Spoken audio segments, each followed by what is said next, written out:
friendship between Austria and France must be cemented by marriage. My youngest daughter, Antoine, will be Queen of France. It is a custom that the bride retain nothing belonging to a foreign court. You represent the future. All eyes will be on you. She looks like a child.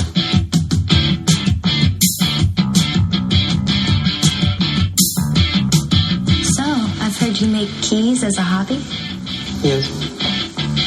It'll be interesting to see how long she lasts. What on earth is going on with that young couple? It's a disaster. This is ridiculous. This, madame, is Versailles.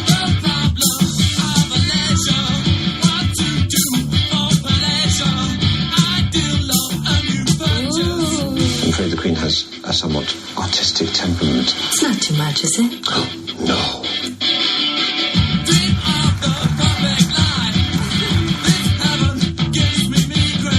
She spends like mad. People of France are hungry. The King and Queen are complete blunderers.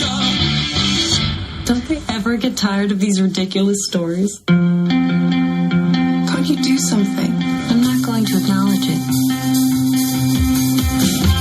She was in the shrubs at dawn with various men. He has quite a reputation.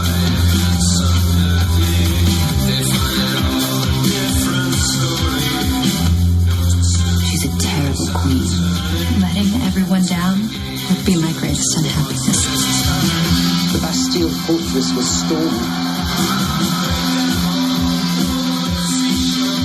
There's a mob of hundreds on their way.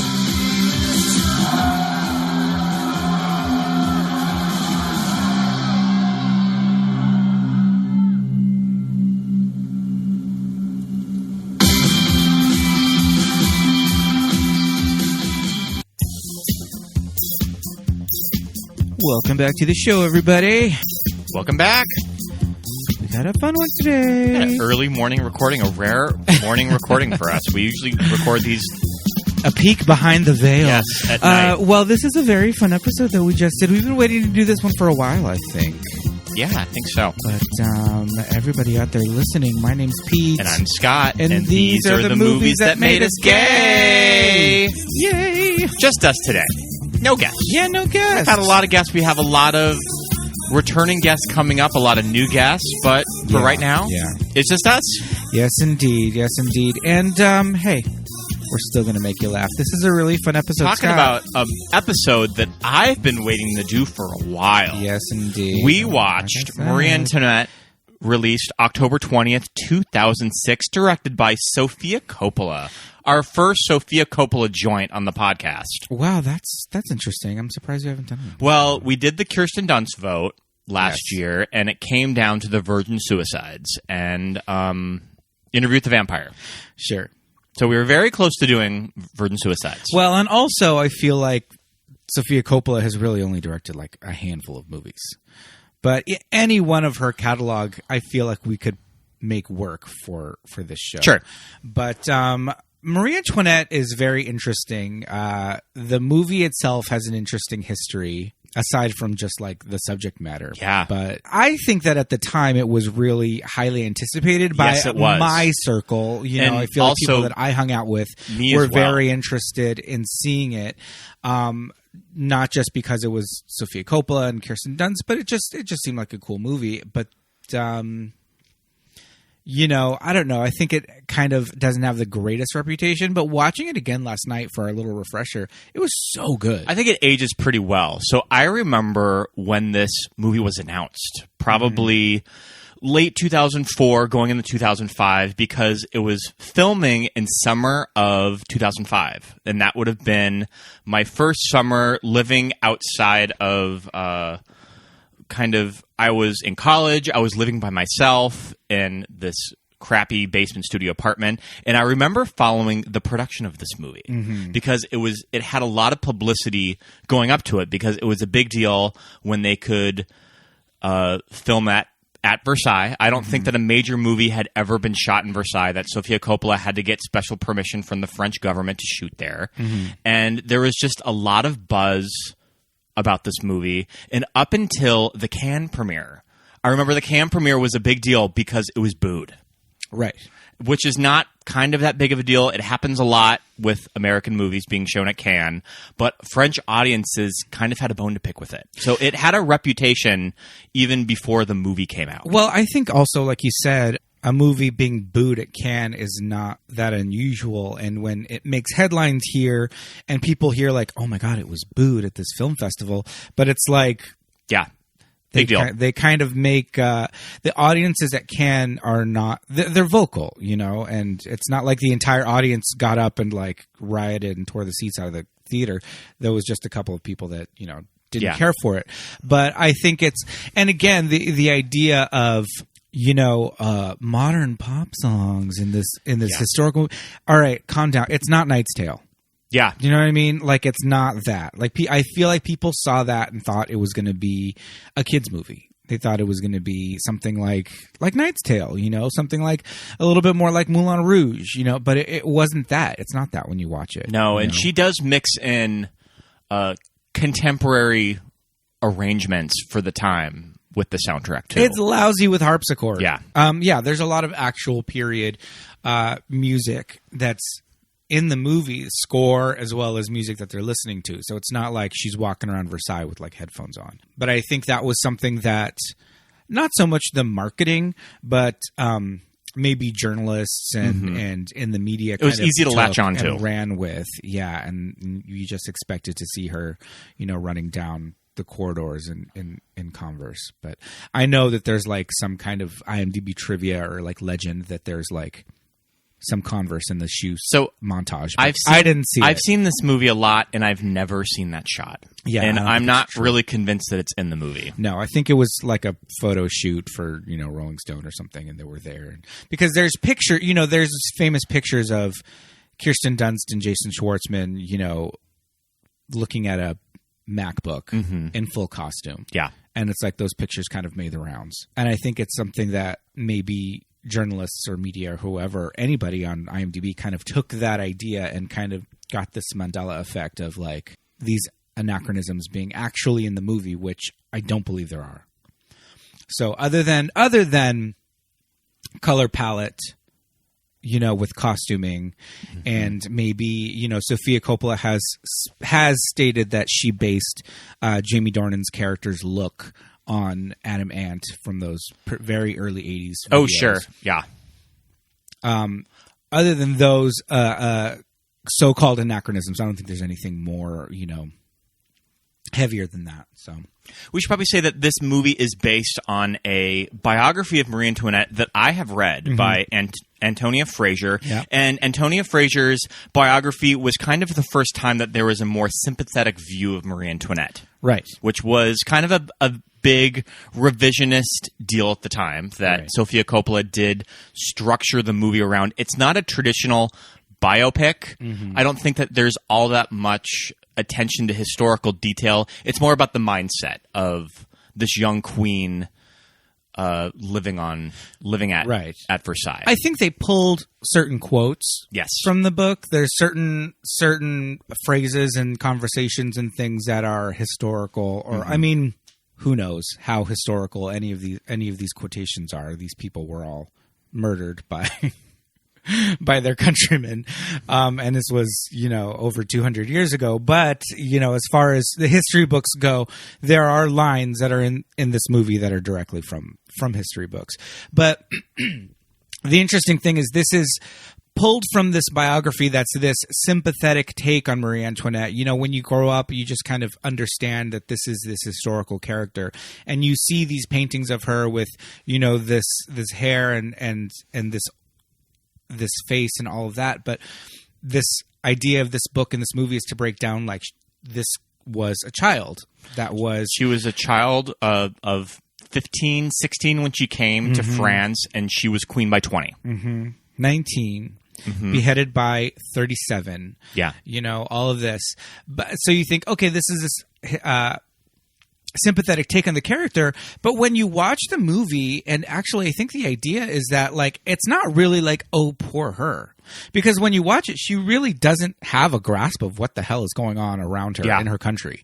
Like she is a teenager, and that's the idea, is that she's just a girl that has been thrown into this, you know, this situation and is just taking advantage of it. What would you do, you know, if you had an entire court at your disposal and unlimited money and power? Yeah. How are you going to live your life? You're just going to be happy. You're just going to be hedonistic. You're a teenager. You're a kid. You don't know where you are, who these people are. So you're just like, fuck it. I'm just going to give up and like, well, especially eat pastry. Living at a castle, this fucking Versailles is insane, but it's so disconnected from the reality of how poor all of France was. She's sheltered from the rest of her country. I mean, it's not even her country, it's her husband's country, but she's sheltered from this country that she's ruling, so she doesn't even see that the people are starving and that they think that she is the one that's, you know, spending this country into ruin. And she just kind of has this attitude of like, I mean, take it for what it is, but she doesn't have the let them eat cake attitude. She kind of, they address that in the movie very interestingly. It's the very first shot of the movie of her in the bathtub, and she looks right at the camera. Yeah. So it's almost kind of going there with that preconceived notion of her right away. Because it's what you expect for this character. You know, the movie's fun. The music is fun. It's visually entertaining. It's so cool to look at. We were just commenting on, like we said, on the color palette of the clothing. Opening up a box of Easter eggs. Yeah, it's very pastel all over the place. It's got some fun characters in it. It's got some really great characters in it. So I don't know where Sofia Coppola gets these ideas for casting. Yeah, it's super interesting because it's not on the nose. That's the thing, is that you could make this type of movie and have it be a very straightforward biopic movie. Yeah. This was kind of at the time of the very height of prestige cinema of the aughts, right before the economy like tanked. So kind of the sky was the limit for a movie like this. And there's some very interesting choices in this movie. And yeah, you're right, particularly with the cast. I mean, some of the choices are on the nose. I mean, bringing in Jason Schwartzman. Sure. I have thoughts about Jason Schwartzman. Yeah, you have a very complicated relationship with Jason Schwartzman. He's fine as far as his acting is concerned, but I just feel like his entire career was handed to him. Oh, yeah, nepotism. You know, it's like... It's nice to be a Coppola. You know, so it's like, I don't know how... And it's like, what has he done with it? Sure. You know? Scott Pilgrim, like, really, like, okay. Yeah, he really hasn't done any serious acting or even directing. And it's like, I think people feel like he's a good actor, he's a fine actor, but he's not really, like, blowing me away with anything, and it just really shows that, like, yeah, I feel like his career was handed to him, and he's not really doing anything with it. But in this role as the king, as Louis the 14th, he works because he just plays this character just like she's so frustrated with him, and you're just like, fuck, man, he's just such an idiot. Like, he just has no interest in ruling. He has no interest in being married, and he even just kind of wants to. I think it's funny of when you get shots of him in this movie when he's wearing the clothes, and just the clothes are wearing him. He just looks like a 15-year-old dressing up. Yeah, and I think the idea was that, you know, those shots when she first gets to Versailles, and like it's him and his brother and, you know, these characters, and they're all just kind of there in these crazy elaborate costumes that are uniforms with weapons and all that on them, that, you know, they're wearing them because they've been told to wear them and all that, but I think they're playing this off very well, that they're just like fussing with everything and touching all the swords and their weird coats and the hats and everything. They don't really understand how to be in these costumes that they didn't earn. You know, they're just, you were born into this, so put this on. We should probably say that the costume designer is Melania Canario, and she worked with Kubrick. She did Barry Lyndon. Okay. And even the introduction of Jason Schwartzman and his brother kind of reflects a similar staging in Barry Lyndon of a duel. So her name is Milena Canonero, and she is an Academy Award-winning costume designer. She's one of those costume designers that shows up and wins her Academy Awards, and she's just wearing these costumes. And you're like, and she's wearing like a Victor Victorious suit. I remember that when she won. Yeah. When the movie starts off, I mean, the first shot is Kirsten in like the black lipstick saying "Let them eat cake," but it cuts to her being kind of transported from Austria. They're doing the handoff from Austrian to French soil. Judy Davis is introduced right off the bat as Judy Davis in this movie. She's great in this movie, and she's kind of like the head lady in charge. Head lady in waiting. She's in charge of the Dauphine and all of her daily goings on. They kind of get rid of her midway through the movie, and you just kind of forget about her. Well, I mean, she eventually leaves Versailles to go live at her little house. Yeah, that he gives her. Mm-hmm. So I guess she's not needed there. She probably tells her like, "Fuck, stay home." The whole idea of the court and all of the rituals and everything at Versailles is very interesting, and Judy Davis plays a role very well. She's just like, "This is how it's done. I know you don't give a shit about it. We're French, deal with it." Yeah, but this is what we're doing. They change her out of her clothes, and this scene is really to illustrate how young she is because she cries when they take her little dog away. Mops. She has goodbyes with all of her besties that rode with her in the carriage. Yeah, and these are the early shots in the movie of these Sofia Coppola shot from outside of the car looking in the window. She loves a driving shot. Looking wistfully out the window as the trees are reflected in the glass. But it's a horse-drawn carriage. And it's like, hey, it still works. Yeah. It's the same idea as the same imagery, and it still evokes the same feeling of this is just a little... And this movie has a lot of scenes that are, there's not a lot of dialogue in them, and it just shows them kind of sitting around and like whiling their time away. And it really illustrates this like pre-industrial kind of... Yeah, like what did you do when you didn't have electricity or your so smartphone? Much time in the day that they would just... And I guess we'll just play cards again. Well, and these people were in the royal court of France, so they didn't have to work for a living. They didn't have to earn their keep, earn their food. You didn't have to pay rent in your... So all they had to do was sit around and stare out the window and fall asleep on each other's shoulders and play cards and all of that. I love the idea, and they really take and run with this idea of Marie Antoinette being like a chronic gambler. Marie Antoinette did have a gambling problem. Yep. How much were your gambling losses last year? $300. Hey, Marge, you have a gambling problem. When she gets to Versailles and doesn't know anybody, and she's just like, okay, what the hell? She's the outsider. Yeah. And she's seen as like an Austrian spy. And everybody constantly, well, not everybody, but she's referred to as, as the Austrian. We have these two really great characters played by Molly Shannon and Moaning Myrtle. Yeah. And I love these two in this movie. They're really fun. I'm assuming they're historical characters. I would everybody take in the movie is one of them, like Molly Shannon, or maybe both of them. I think that they're siblings of the king. That's what I kind of got from it, because I think that their title is Auntie. Oh, okay. Well, they're part of the French court, and they're just kind of there. The thing that I don't get is just that, and it's part of history. It's a thing, but Versailles is so huge. And it's not just that the king lives there and all of his servants. It's that there's this idea of the court.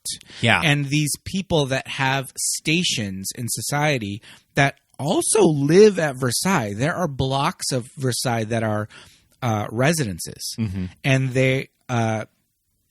they vary in like luxury depending on your rank in the court, and their relatives. And I take it that a lot of them did sort of the ritual duties of getting Marie Antoinette out of bed and dressing her. Well, the whole idea of the court being able to view the king and the queen, or in this case, the princess and just their daily rituals. It was, it was kind of a big thing for you to be able to watch them eat breakfast. Yeah.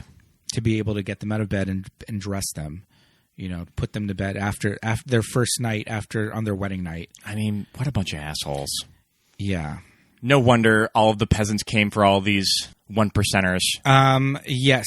Molly Shannon's character was a daughter of Louis XV. Wait. No. Yeah, she's family. But just so interesting because you just wouldn't have pegged someone like Molly Shannon being in a movie like this, which is kind of brilliant. Yeah. And Shirley Henderson from Moaning Myrtle from Chamber of Secrets, and also Bridget Jones's Diary, just has that delivery, that very childlike voice on a young woman. Yeah. So when they're just sisters of the Dauphin, which means that they're never going to be, rule the country. Yeah. They're princesses, but, they know that their brother, who, I guess we are to understand that he's younger than them, but he's their brother. So he's going to be king, and they're just the sisters. So they're just kind of sitting around just kind of talking shit on everybody. I was going to say, they just sit in Versailles and just talk shit at people in the courtyard all day. Just carrying their dogs. Carrying these big French dogs around and just talking shit on everyone. So we have a clip of them talking about the Asia Argento character, the Madame du Barry. Oh, I love du Barry. I love du Barry. She's an outsider. She's an outsider. And I really yeah. I identify with the outsider. She's the vampy character. Brunette to Kiki's blonde. Yeah. And again, that is perfect, Coppola casting. It's like it would have been lazy to put like Angie Jolie, to put Angie in that role. But Molly Shannon and Moaning Myrtle have some really fun scenes together. Du Barry's dreadful. Dreadful. The way she dresses. Oh. She thinks she is the queen. Yes, she does. And those ridiculous pet monkeys. Where does she come from? From every bed in Paris. We didn't think she would last long until she married the Comte. And then he was conveniently shipped away somewhere. She doesn't stay in the boudoir. Oh, no. She's political. Very. And extremely anti-Choiseul. And I don't want to say this, but I don't think that she has greeted you with respect. That's just my opinion. Ambassador Mercy says I must pay her a visit. Well, if we invited you to tea at the last minute, you wouldn't be able to, would you? And, I feel like a modern movie, or maybe a movie that wasn't historical, this princess character, this young teenage girl who's the outsider, is there, and she's listening to these catty women talk about du Barry. And if this was like the Princess Diaries or something, you know what I mean? Like the character would break from that and say, you know what, I'm going to give her a chance and I'm going to talk to her. Sure. Why are you being so mean to her? But that's not who Marie Antoinette was. It's more kind of just how young people behave too. Because she heard all this and was like, oh really? Well, fuck her. Yeah. Fuck this bitch. She buys all of the rumors, which may or may not be true. But what is true is that she only spoke once to du Barry and never spoke to her again. And it was a statement, she had to speak to her because du Barry couldn't speak first. She had to acknowledge her because she was the princess. Yeah, and members of the court couldn't speak directly to you until you spoke to them. And so she had to wait. And when she did finally say something to her, in the movie it's played off. Asia Argento is very she's so excited that she finally spoke to her. But this line that she gives her, and again, this is one of those lines that has historical accuracy. This is supposedly the only thing she ever spoke to du Barry. And she says it, and Kirsten Dunst delivers it so I don't know. I think she delivers it super shadily, really. But let's see. There are a lot of people at Versailles today. Yes, there are. It's just because her handlers were like, you need to talk to her. You need to acknowledge her. This is the king's side piece. The king's getting mad at you. Yeah, and if you don't acknowledge her, he's going to get really mad. You haven't fucked your husband yet. You're not pregnant. You're still the outsider, and we can still annul this shit. Yeah. And if you don't get knocked up real soon. So you got to do something to show, throw him a bone. So she just is like, fine, I'll talk to her. And she's like, it's A lot of people here today, huh? I love the shady moment when they're passing each other and Kirsten was like, "Oh, I like your shoes." Yeah. And she refuses to acknowledge her. Yeah. And you just kind of think like Marie Antoinette would have had to have done shady shit like that. Yeah, why not? They would have done it in their way. Yeah. It's like when they were looking at shoes, and she's like, "Ugh, those are so Dubarry." They're so Dubarry. And you know that Marie Antoinette probably didn't say, "Oh, those are so Dubarry," but she would have said something very similar to it. Yes. Yeah. That kind of brings us to another anachronistic thing that kind of people latched onto, critics of this movie latched onto, is that Kirsten Dunst is playing this role as she would play any role. She's reading the script. She's not doing acting the script, a French or a British accent, because usually for movies like this, you just do British. Yeah, that's usually just the accent of choice. But it's like, why? It reminds me of Tom Hulse in Amadeus. Right. I think just did an American accent in that movie, and it worked. And that's very like Milos Forman is not going to be like, "Oh, I want you to do this American accent." It's like, why would he do an English accent? Why would Kirsten do an English accent? You know, Molly Shannon's doing an American accent. And you're not doing this movie in French. Yeah. Molly Shannon is speaking in her natural American speaking voice next to Moaning Myrtle, who's doing it in her natural British speaking voice, and they're sisters. Yeah, and it works. You know? And it works, and you don't care. Mm-hmm. And a lot of the characters in this movie have accents. Judy Davis is kind of giving us a little hoity-toity, but she's not giving a crazy accent, you know? And yeah, to do it with a French accent, it's like, why? That's dumb. It's like so putting on airs, and that's not something that Sofia probably was interested in doing with this. Mm-hmm. And it just plays out a little bit more. You get a little bit more of the character's youth with Kirsten, because I mean, she was well into her 20s at the time, but still, she plays this youthful character very well. Her voice is so, you know. Especially with those early scenes with her, that I forget that Kirsten's not like 16 years old. No. And she does look like a child. Yeah. She played the range very well of the age range. Kind of for both of them too. Both her and Jason. Yeah, for sure. Yeah. He's playing it a little bit more like it's a little bit more acting. It's a little bit more natural with her, but I think she's Kirsten. She's a pro.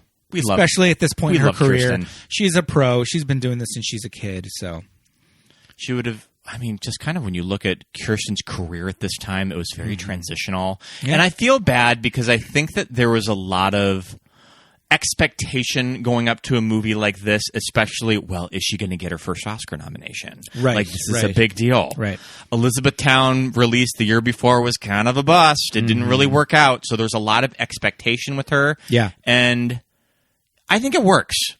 And I think that it's a performance that ages really well, too. I think it does, too. Yeah. I feel like really watching it last night, I mean, I've seen this a handful of times, and watching it last night was the first time I've sat down and watched it start to finish in a couple of years, and it was really good. I really enjoyed it. It's really well paced, and I think the acting is great. And Kirsten is in every scene of this movie, almost every shot of this movie, and she's really doing her all to carry it, and I enjoy it. So, like we mentioned a little bit earlier, the marriage is in a little bit of peril because they ain't fucking. The Dauphin is not interested in having sexy times with his wife. So do you know the whole thing of? I've read about it, and I've read of what they think it was, but you know, is this true? I mean, I think that it's sort of factual. I mean, it's on the wiki page, which I'm buying it. Is that Louis had phimosis. So his foreskin on his dick was like wrapped around the whole thing. So he had trouble with erections. It was a little too tight. Yeah. He had a problem with his dick. Hey, I mean, phimosis is real and it can be painful. So if that was the case, it's probably why he wouldn't do it. You know, there's a scene where the doctor comes in and the doctor says he's fine, he's fit to do it or whatever. But again, there are certain things that they kind of don't go fully into detail with as far as historical accuracy. I think the idea was just that they wanted to play it off like they're too young. I also think that there was just anxiety of the expectations of it. Well, yeah, too. Also that. But so that's a very interesting note, if that is true, and that's why that he didn't want, he was afraid to get it on. But his brother, who I'm assuming is his younger brother because he's not the next in line. So the younger brother, his wife, has a baby first, and it's like this huge scandal, and everyone at the court is like sneering and hissing at Marie Antoinette as she's walking down the halls. And you feel bad for her in that scene. Yeah, you do feel really bad for her. I like how Kirsten plays that moment. Yes, yeah. But it's that other thing with like the court is all there, and it's like, who are these fucking people? Yeah. And they're just like bunch of freeloaders hissing at her. Yeah, exactly. Like they're fully paying your rent. Yeah. These people are living in luxury. Although, and we were talking about this when we watched the movie, it looks so luxurious and beautiful and all that, but the whole idea of actually being there historically is that it probably smelled awful. It was probably fucking freezing. Yeah. And there was reasons why everyone was wearing wigs and powdering their face, because everyone just smelled. Yeah. Perfume is probably just rampant, but it's just covering up the smell of rotting food and rotting people. All of the waste from that. Yeah. From Versailles, of just all of the food that they threw out. There was probably just a giant rat problem.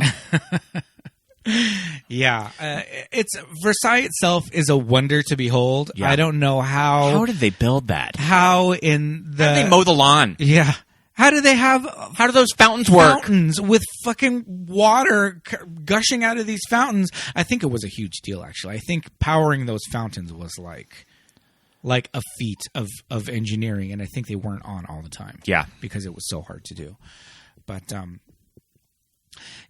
she's having these issues with him. He kind of keeps rejecting her. And every time he they do these things where they repetitively show, Marie Antoinette waking up every day and the process of getting out of bed and how ridiculous it is. And they constantly show her trying to engage with her husband every night and him rejecting her. And every time he does it, the next day she throws a party or she hangs out with her friends and goes shopping and, eats pastry and all of this fun stuff.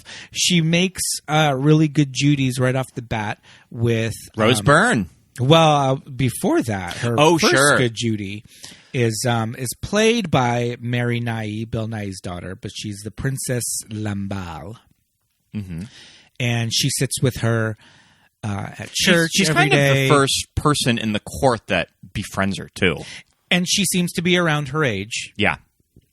She's high up in rank. She's easy to latch on to. Yeah. She's high up in rank, so she's there at everything. And she has access to Marie Antoinette because of her rank. So they become friends, and they become fast friends and really tight. But yes, at one of the outings at the opera, which Marie Antoinette also loves because she just, she likes seeing live performances. I mean, it would have been going to the Troubadour. Or going to the movies. Yeah. Yeah. It would have been going to see a live band. Yeah. Yeah. She loves it. She's all about it. So one of the nights, to see a show, they're sitting there and in bursts this woman, this girl, and she's just talking at the top of her lungs, just flapping her gums about who knows what. And it's a really fun scene, and it's where we first get introduced to the lovely Rose Byrne. Hello.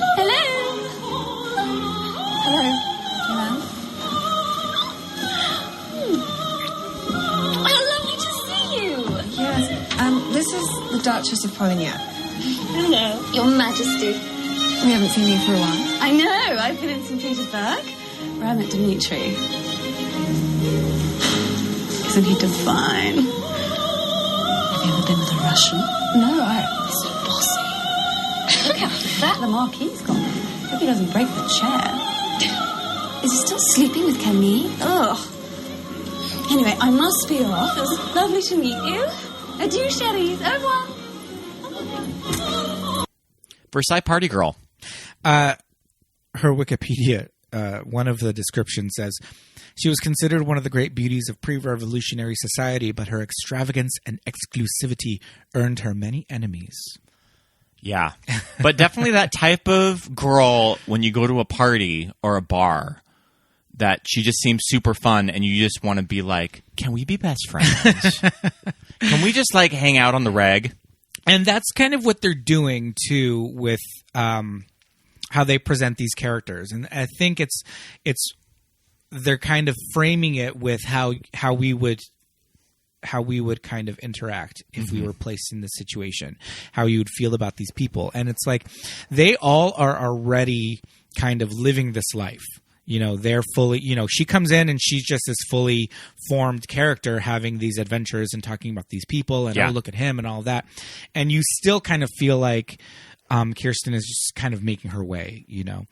And again, I feel like another, you know, if this was not a historical movie, if this was just like a princess movie, she would kind of, she would be a nicer character. Like Kirsten's kind of, she's making her way and she's making friends with these girls, but she just wants to party. Yeah. Nothing wrong with that. So the Duchess de Polignac and Marie Antoinette do have a rumored history of having a relationship with each other. Yes. That they do explore in Farewell, My Queen, which is Diana Kruger, and the girl from the beach plays this woman.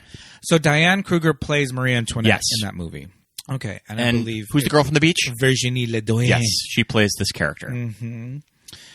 Okay, and what is the name of that movie? Farewell, My Queen, and that is about a reader to Marie Antoinette because back in these days they would have servants read to them, and this servant sort of got all the tea from Marie Antoinette, and this was like pretty late in their stay at Versailles when they were about to leave. Okay. Oh, it also has Léa Seydoux. Okay, interesting movie. I like it. Good movie. Track it down. Is it salacious? I don't care. I'm all about it. It's so interesting to think about like queer relationships at the at this time in history. It's like, is there a precedent for like homophobia and like, you know, I think the people of France were just more interested in like.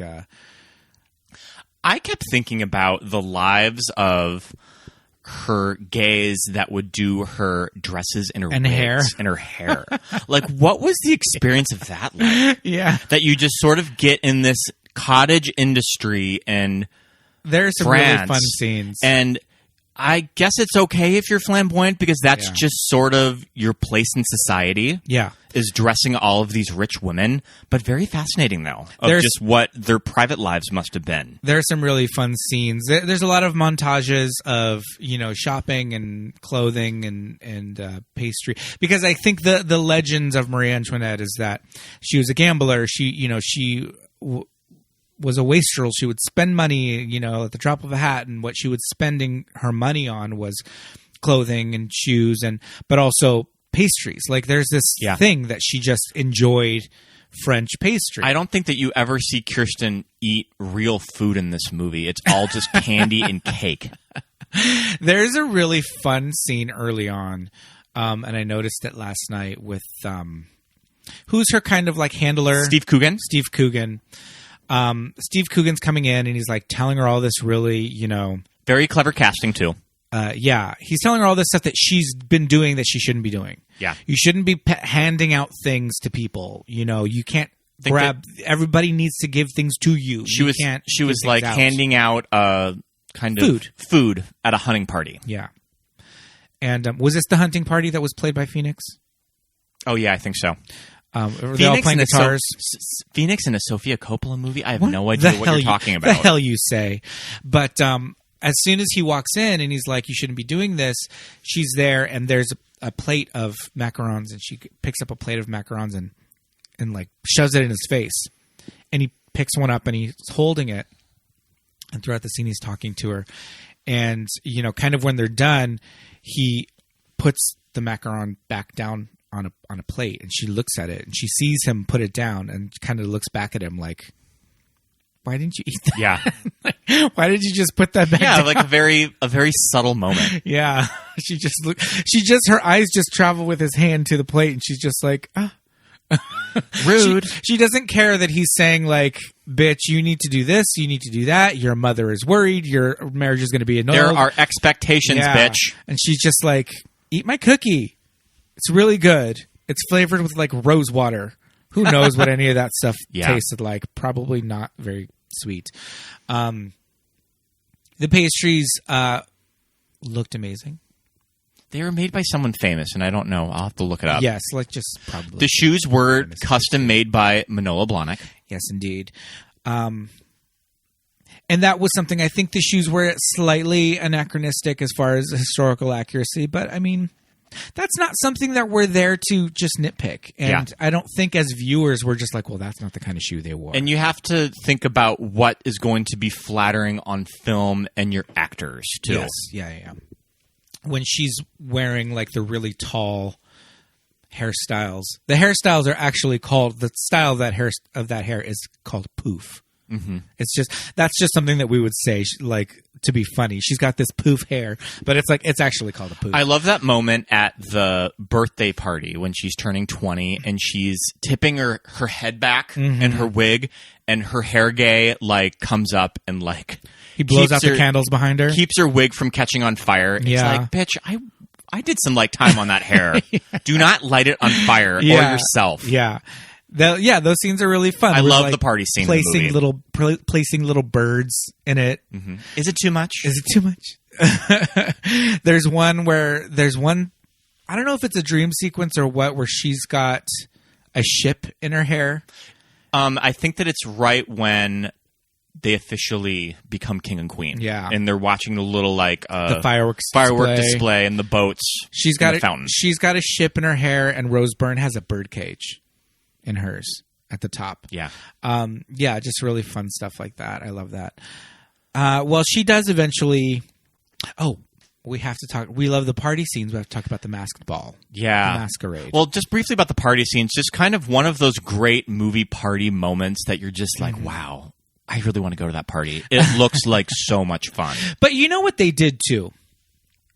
That was very, very Sofia Coppola, and it just makes you want to be a part of this. Is there's these really fun big party scenes where they're gambling and there's like all this crazy stuff going on, but she also really focuses on these little quiet moments where they kind of all just break away. Yes. And it'll just be this little core group, and they'll just be like, and they'll just go sit on the edge of this little river, or they'll just like and watch the sun come up. They're watching the sun come up. Or even during the parties when, it wasn't the big party scene for her birthday, but there's another one where they're out at the house and they're playing party games.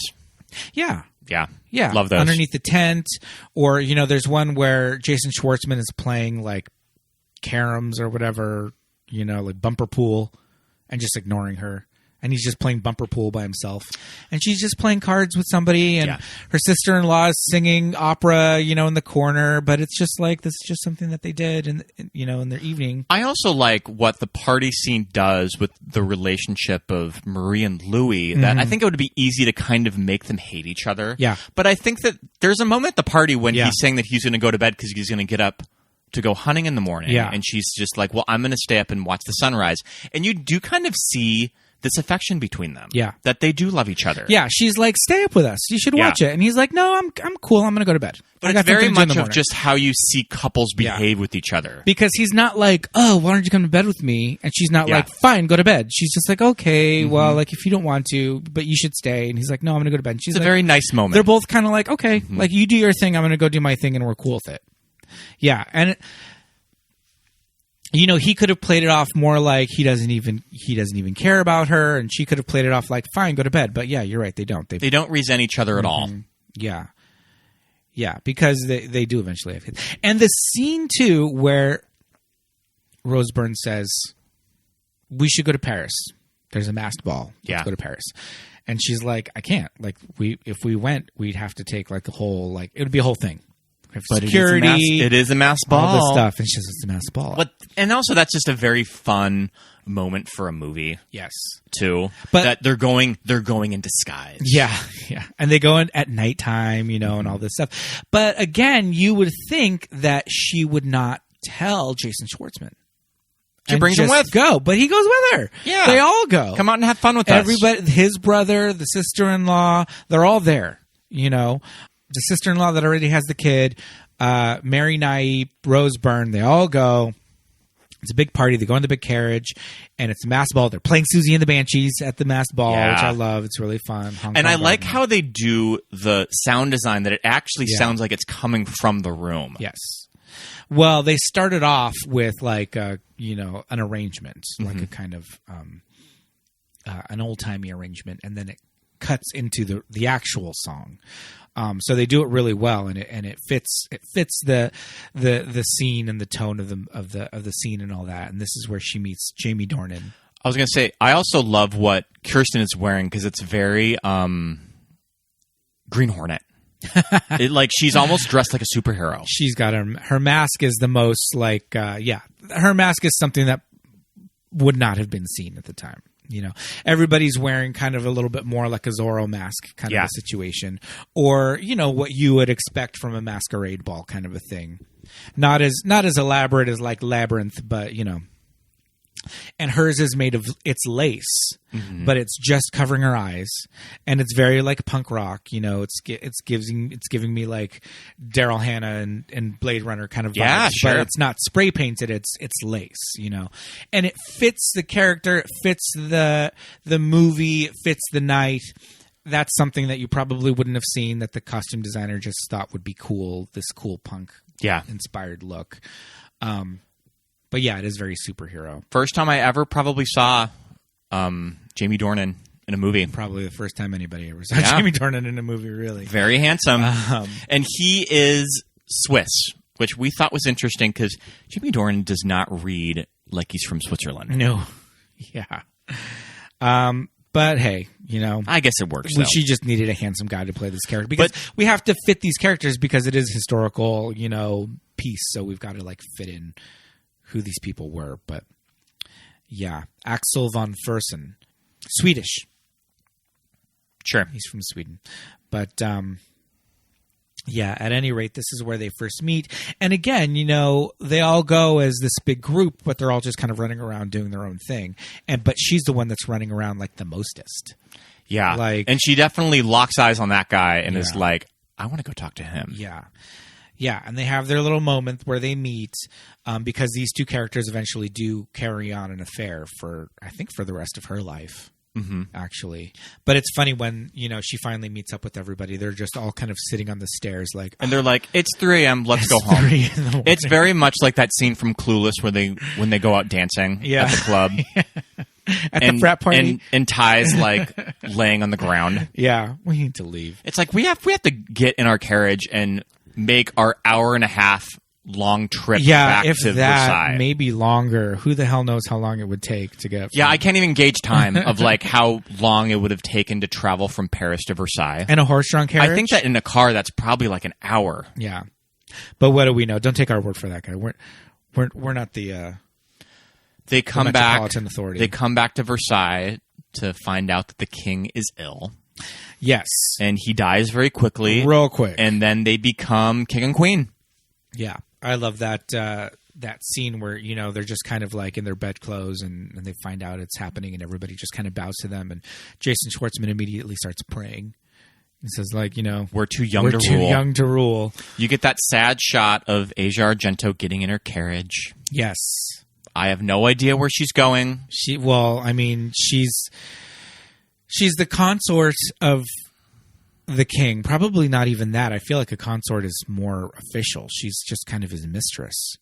And so with the king dead now, she's very public mistress. She doesn't have a place at court, and Versailles is very regimented. And the only reason she got in there was because the king said he kind of made a rule that she could be there. So without him, she's been banished from the court. And when she leaves in this cloak, and she's wearing this bright purple cloak, and like the wind is like getting caught up in it. It looks so cool. Yeah. Man, do you remember Asia Argento had a moment in like the early 2000s? Yeah, she was on like the cover of Rolling Stone. Yeah. Like she got so much press for Triple X. Triple X with Vin Diesel. Yeah. It had a moment. I know.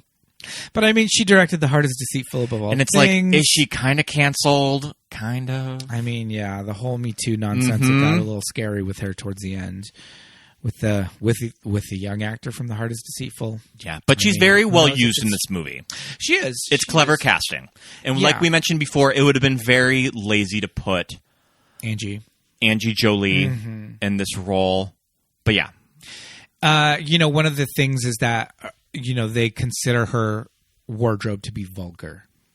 And it's like, it's not like she's wearing like sexy clothes, but it's the colors that she's wearing. She's wearing dark colors, reds, purples, and everybody's wearing rose and pink and blush and colors of a harlot. Yeah, I like the pastel color palette of this movie. I like a mint green and a pink. Mint and pink, I love together. I mean, I feel like it's the pastel. I feel like it's the color palette on RuPaul's Drag Race. Probably about every other season. Yeah, but I really like it's very 80s, this like mint and pink color combination. It's very like Caboodles, or like a coral and mint or baby blue. Yeah, I love it. So, they become king and queen of France. It's this big hoop-de-doo. They finally get, she finally gets pregnant, has a baby. Guess what? Girl. It's a girl. Womp womp. I don't have the prices right, You lost. But she says something very sweet when she gives birth, that a boy would have been a prince of France and you, my dear, are mine. I think I'm paraphrasing that, but yeah, it's something around those lines. It may not have been what was wanted or desired, but I love you no less. And the baby's so cute. And it's another one of those things where they take the baby away for a wet nurse. Yeah. And she's just get to feed her baby. Right? Yeah. And they're like, no, that's what the wet nurse is for, dummy. But this is where we get Jason Schwartzman presents her with this house on the grounds. Could you imagine just building your house for your spouse like that? Le Petit Trianon. I mean, this cute little house. It's like a mansion. This cute little mansion. It's huge. It has its own grounds. It's far enough away that she's just like, okay, you know what? And she goes off and lives her Blue Lagoon fantasy. Oh, yeah. This is when it just turns into a Terrence Malick movie of her like walking around in grass and feeding lambs. And, most importantly, she's... You both call me losers. And I don't see you out there walking children in nature. I never called you. You're not a loser. Walking children in nature. Most importantly, she is walking children in nature. But quite literally walking children in nature. She just has this tiny little blonde baby. And it's, like you said, it's Terrence Malick. It's the sun coming through the trees. A lot of lens flare. All that lens flare. But it works very beautifully because it's very evocative. It's kind of when you just think, what is a classic Sofia Coppola shot? Yes. And it's stuff like this. I expect, Air to be playing in the soundtrack, but that's a different movie. But yeah, she goes to live in this, in this cottage out in the woods. And again, it's just pulling this character further and further away from reality, Yeah.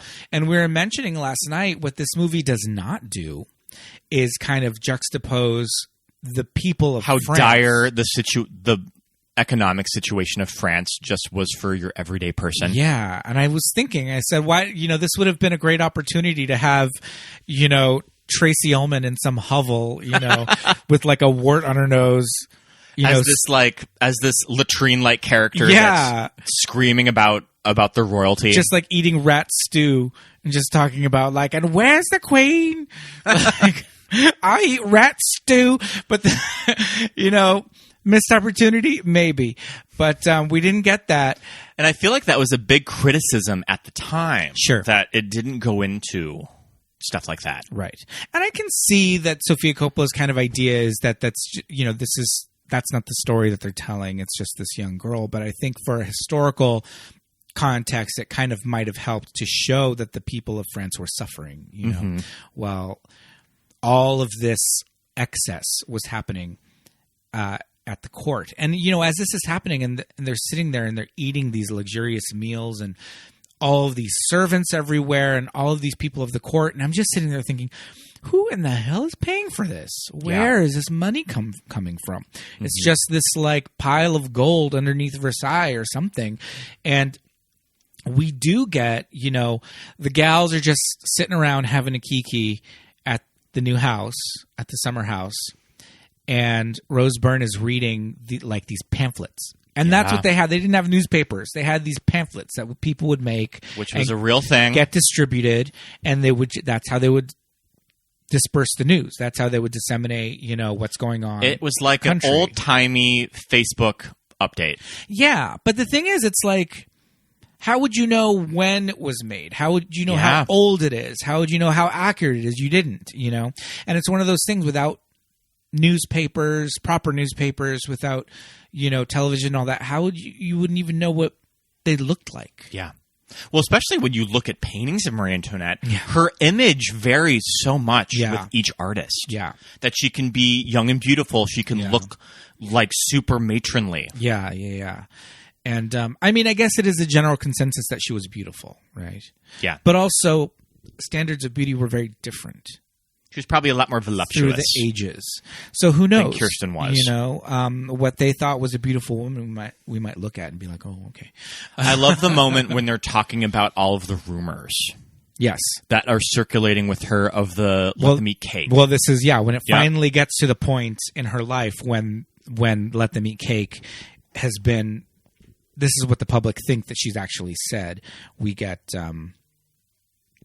this conversation of them just sitting around having this Kiki. I think I'm here sucking your toes. Don't they ever get tired of these ridiculous stories? Oh, and they say you gave Thomas Jefferson a special tour of your gardens. It's Jefferson admiring the royal bush. That's awful. Can't you do something? I'm not going to acknowledge it. Maybe the wrong choice. Yeah. Does history recall that was the wrong choice? So I remember reading in the book that the Let Them Eat Cake was a rumor that was going around by a lot of princesses at the time. Right. So not just her. I think that the main source of it was like a Spanish princess. Yes. Yeah. And it's one of those things that history recalls it only to her. But it's been like, who even knows? Right. And, in the scene right before we got that part when she reads it, or how it's played out in the movie is we get that scene of her actually saying it with the black lip in a bathtub with the big wig and everything, and it just cuts to her hair down, just wearing like a white cotton like little slip dress or whatever, and she's just sitting there and she goes, "Look, I would never say that." Yeah, and the way that Kirsten plays it off, she's just like, I get tired of this, like, God, but like. Kirsten's character and Marie Antoinette probably in reality would much rather be like out serving cake to the people than just saying it. Yeah. Like she would be like dividing up the cake. But that's the thing. She would take cake, and it's a very kind of Cher from Clueless kind of a situation. Like, oh, the Pismo Beach disaster. We don't need this red caviar. Yeah. Right? Mm-hmm. Like, we're not going to eat this. Yeah. We'll give this to the Pismo Beach disaster relief fund. You're not going to be using your old skiing equipment. Yeah. It comes from a good place, but she's just so out of touch that her notions of helping people doesn't really help anything. Like here. The French can be fickle, and Her Majesty would do well to be more attentive. Life is getting harder for the people of France. The bread shortage is grave. Well, there must be something the king can do to ease our sufferings. Tell the court jeweler to stop sending diamonds. You don't need any diamonds, do you? No. How pretty Madame Royale is. I'm pleased you find me so. Say thank you. She is certainly a daughter of France. Some of these people lost everything. That includes sporting equipment. Yeah. Something straight up Cher Horowitz would have said. Yeah, stop sending diamonds. It's like too little, too late. These last scenes in the movie get a little too real. That's what I think is interesting about the tone of the movie, and I think that when you remember this movie, you sometimes forget about the last 20 minutes of this movie. Yeah. When the tone does a complete 180 and reality starts to catch up with them. Yes. And it just gets very, very real and sad. Yeah. I like the moment when they're hanging up the painting, like the family painting. Yeah, yeah. And then they come and they take it down, and the child's gone. Yeah. The child in the crib is gone that she there's lost a new baby. Child. There's a new baby in the painting that they hang up, because we see her with two kids, and they hang up a painting with a baby in a cradle, and then they take that one down and put up a new one, and it's an empty cradle. In a more traditional movie like this, you would have had your big dramatic moment of your big crane shot of Kirsten like screaming into the sky about her lost child. But I think it's more effective when it's more subtly done like that. Yes. Yeah. Yeah, you're right. And the thing is, it's like this, like you said, it's not a beat for beat a biopic. You know, it does start off with her young, but it doesn't start off with her as like a baby and end with her like walking up to the guillotine. I also think that her children, that's not quite accurate of the amount of children that she actually had. And that's just something that would have just taken up time, you know, at that stage of the movie. They sort of had to condense characters. Yeah. But yeah, we don't see her like getting her hair cut off and walking up to the chopping block. That would be a whole nother movie. Yeah. A movie that I would probably want to see. Exactly. Because it is effective. All we see is them getting into the carriage, getting taken back to Paris. And those scenes of the French outside of their castle are very effective and very scary. And the banging on the door and all that. And not to like compare manga like terrorists to anything that the French were going through at that time. Manga readers. But it's just sort of I mean, it's just kind of, we saw something very similar this week. But it's similar but different. Yeah. But it just sort of evokes a situation like that. It got a little real. But you know, there was some scenes of her like bidding farewell to all of her courtiers and all that. But I mean, it just takes you to, maybe it'll lead you to Wikipedia to read about it. But it is sad because, I mean, the Mary Nye character at least lost her life. She got the chop. I don't know what happened to... They all got sent to the pork chop. I don't know what happened to Rose Byrne. To the pork chop loading dock. Yeah. Oh. But, I mean, this is a situation where, this is the end of the monarchy in France. This is not going to turn into a history lesson here. We're talking about the movie. I think it is effective that it ended where it did. Yes. You know. This is just a story of Marie Antoinette at Versailles. Yes. And once she leaves, it's done. She does grow up, especially after she has children and she spends time, out in the cottage. But still, like we said, it does become something of too little too late. And it does become something of she just does become even more displaced from not only her people, but just like her life. She's just like, nope, I'm just going to go and drink goat's milk. And she's given the options when shit starts to get heated of, we can get you out of here. But she chooses to stand by her husband. Yeah, that's another thing. It's like, you've got kids. She's the whole, like, my place is with my husband. But it's also, that's reflective of the real Marie Antoinette. No, yeah. And that's what happened. But it's like, maybe these were the wrong choices. Sure. But this is the woman that decided to just, live out, her time banging Jamie Dornan and, eating chicken eggs and drinking goat's milk. I love her look of her, of how her dress changes when she's living out in her cottage. Yeah. When she has her pink hair, her like Gwen Stefani, I'm getting adult braces face. Her tinted pink hair. Yes. This is when she also decides that maybe she wants to be an actress. Sure. Hey, I think I want to be an actress. I mean, she's just going to kind of workshop some stuff. Yeah. And I also love that shot of the court of when they're seeing her performance, that you can just tell everyone is over it. Just like, everyone has sat through bullshit like this before, and they are just not here for it. And now this one wants to act? Okay. And it's Kiki singing, and she's giving us her full Mary Jane Watson. Sure. I wanted Manhattan Memories. I wanted to find the review from Manhattan Memories. Sure. Because that review really would have fit in this instance here. Maybe we'll find it and put it in. The review. Oh. They hated it. They hated me. Well, they can't hate you. The young Miss Watson is a pretty girl. Easy on the eyes, but not on the ears. Her small voice didn't carry past the first row. That's ridiculous. I was right there. You were in the first row. But Jason Schwartzman stands up and cheers as soon as she finishes her little song, her Manhattan Memories song. But yeah, those last scenes where she's just like, I don't know, I'm just gonna do whatever I want. Yeah.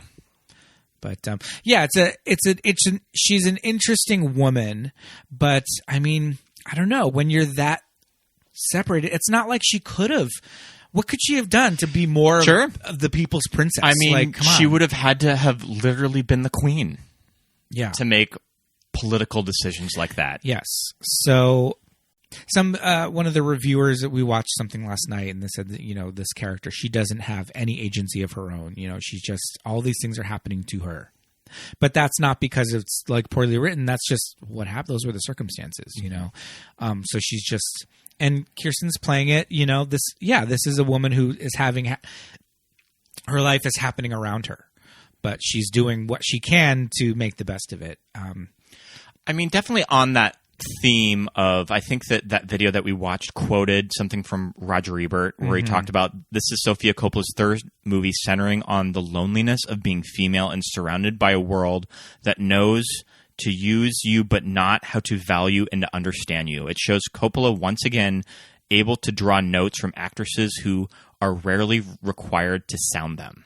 Right. Which is a similar theme that you see with like Lux from The Virgin Suicides and all the rest of the Lisbon Girls, Scarlett in Lost in Translation. Right. Yeah, very interesting. But, I would have liked, when the rioters are outside and she walks out into the balcony and she bows down to them and they kind of quiet down for a second right before she sings Don't Cry for Me, Argentina. You wanted to see the mob led by Tracy Ullman? Yeah, I wanted to see Tracy Ullman to throw like a big head of lettuce at her. Throw this giant tomato at her. Yeah. I mean, the Mel Brooks version. I mean, there's still time. Cloris Leachman. Well, that was in History of the World.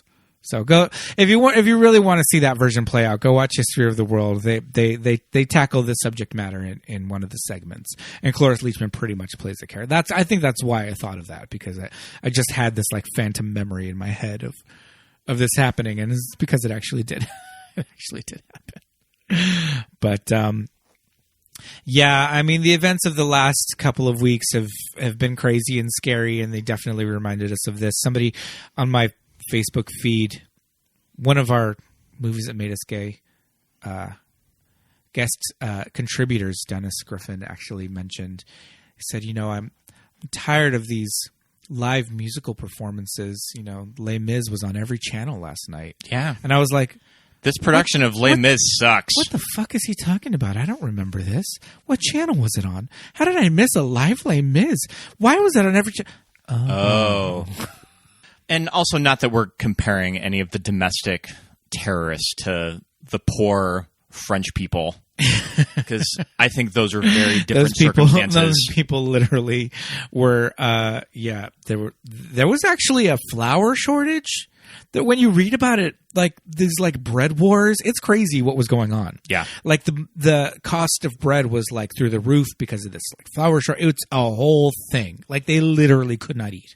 And when you think about they were eating rat stew. This luxury that Versailles was living, what were they taking away from the country? Yeah, by spending all of this money. Yes, and the people ultimately, they had this idea that it was her spending them into ruin. That's why they hated her so much. And she just sort of represented everything that they were against. Mm-hmm. When it was kind of all the court of Versailles were kind of equally to blame for all of this. Yeah, but hey, I'm not a historian. I'm no doctor. Pick up a book. Yeah, go to my friend Wikipedia. He's got all the answers for you. Going to Marie Antoinette's Wikipedia is fascinating. There's numerous deep dives that you can do. Pete and I are kind of obsessed with the affair of the necklace.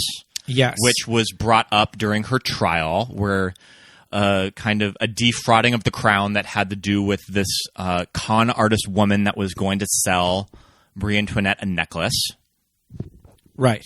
I'm even more obsessed with these women in the 1800s that claim that while they were on a tour of her home, the Petite Trianon, that they were somehow either they were transported back in time, or that they saw. They're not saying that they saw ghosts, because they're saying that they were people, that they had form, physical form, and that they said that they saw Marie Antoinette just walking through the grounds, and they saw these people and having a party. Sure. In the middle of the grounds. We'll have to ask Ashley about this. It's I bet that she knows about it. Interesting little ghost story about these women, and they're calling it like a time slip, like they were just in the middle of this time slip. They're in the upside down of Versailles.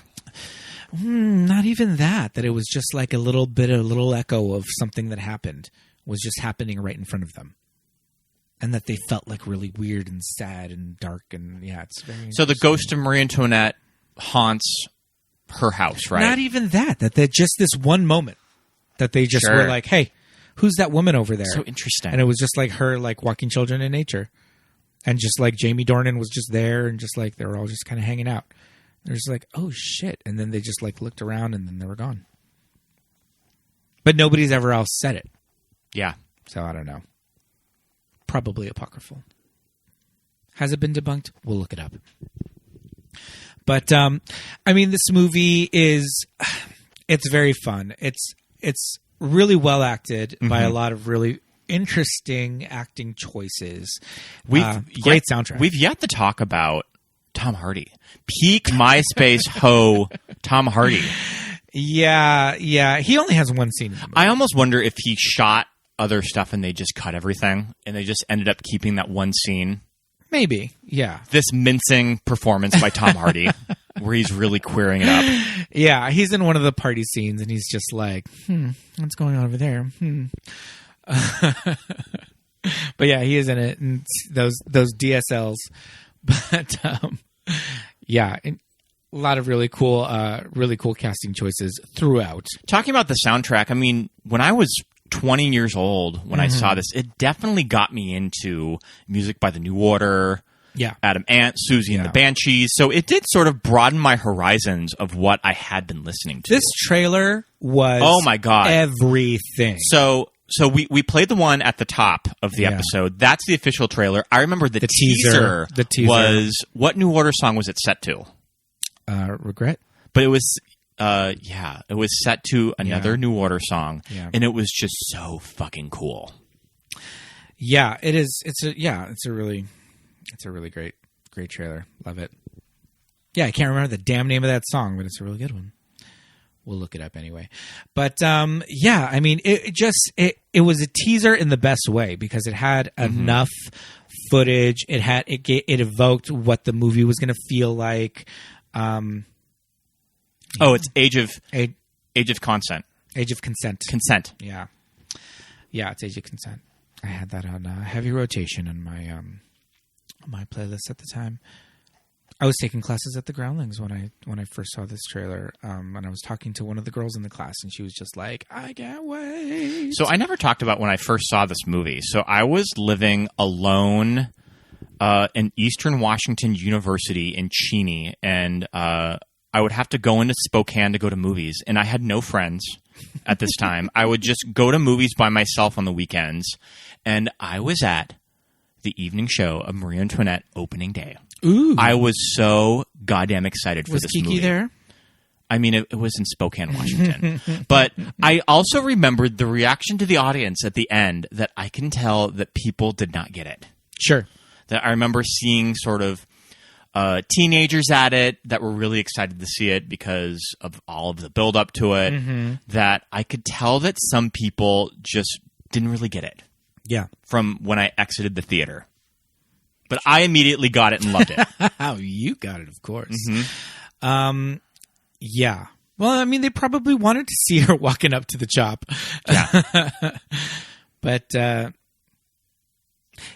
mean, Coppola's next movie was Somewhere, which leans way heavier into the kind of like artsy fartsy. So Somewhere was the first movie that we ever went to together. Yes, I dragged your ass to Somewhere. I would have seen it. You would have seen it, sure. I had seen all of Sofia's movies up until that point. I'm an art house fag as much as anybody else. Do you like Bling Ring? I like Bling Ring. I think that it's unique. It's not my favorite, but I like in it. her. It is. It does stand out. In her I forget filmography. about it all the time that she did it, but Yeah, it's cute. But I like this more. Yeah. But yeah, this movie had a lot of build-up. It had a lot of buzz. If you were there, you remember.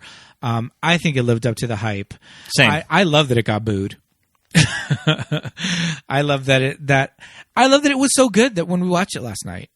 Yeah. You know, I love the punk rock imagery on the poster. I love the music choices, and I love that people didn't think that this young female American director was going to be able to pull this off.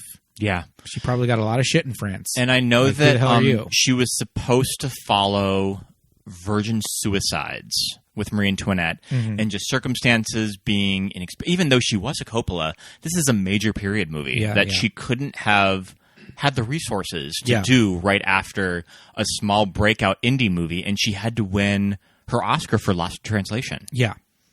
Which, I mean, good thing that happened, because Lost in Translation is a great movie. So, and it just showed, her ability. And we just watched, what the hell is that movie that we just watched?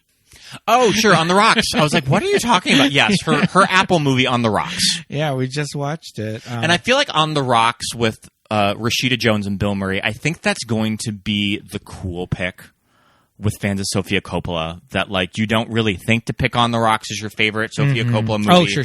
But they're going to pull that just to surprise you. Yeah. Bill Murray was really good in it, and she let him be funny.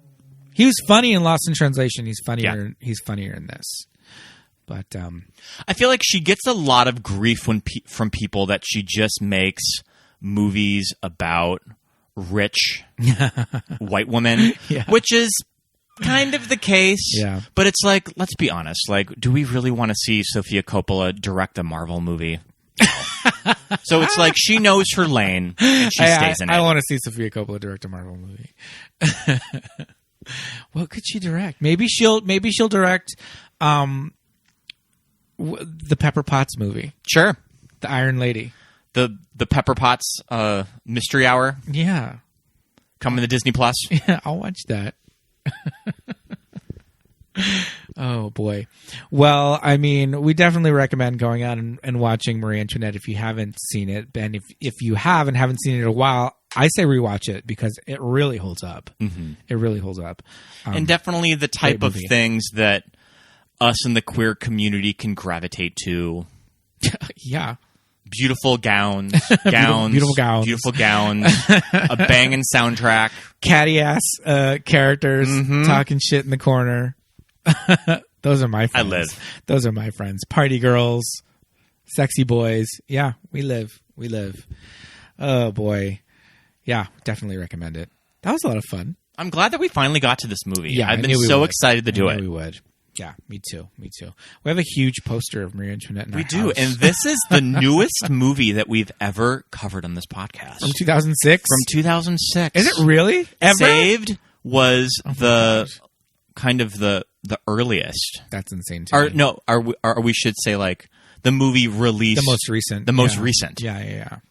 Yeah, 2006. Wow. That's great. And this movie also feels like, does it feel old? Does it feel like it just came out like 5 years ago? It feels old. Mm-hmm. To me, it feels 2006 is a long time ago. It definitely puts me in a mindset of I can remember the exact moment of my life when I saw this movie. Yeah. And I love when movies can transport you back in a memory of you can remember everything when you saw this movie, what was going on in your life. Yeah, I remember being at the Groundlings and and playing Age of Consent over and over and over again on probably an iPod.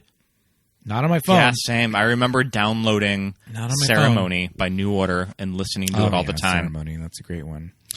But, wow. Oh, lordy. Great movie. Well, I think it's time to get some paperwork out of the way. Yeah. Because it's time to wrap it up.